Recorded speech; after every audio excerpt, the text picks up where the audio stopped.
wood carving that we have in our country.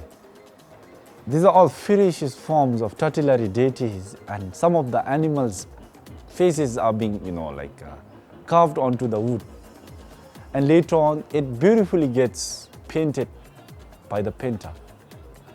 So, which is known as the marks making that we have in our country.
Marks making, and these marks were also the form of dances which were seen by the great masters in their vision.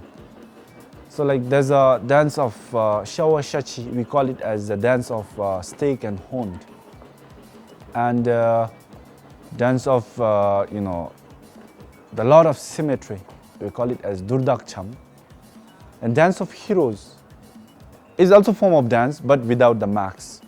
They'll just be having a form of crown on their head, which is known as ringa. And it's being performed during the,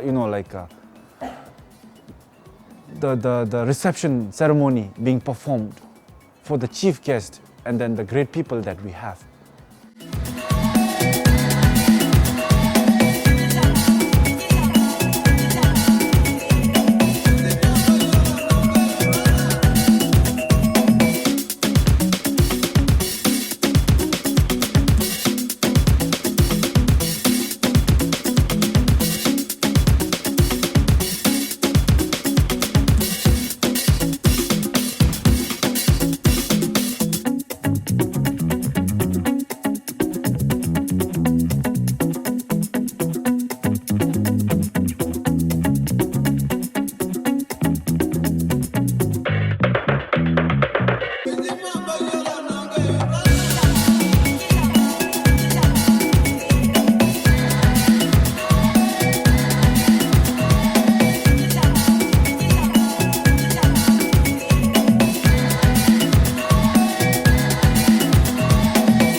So we call it as Pacham, the dance of hero.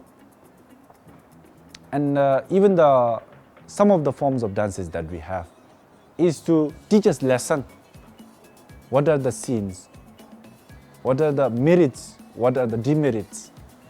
If we do this and that, what are the pros and cons?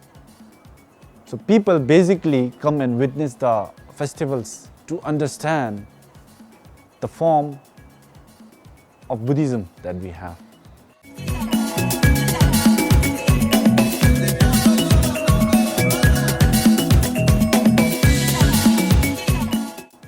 So every dances will have some kind of lesson to be shared to the people.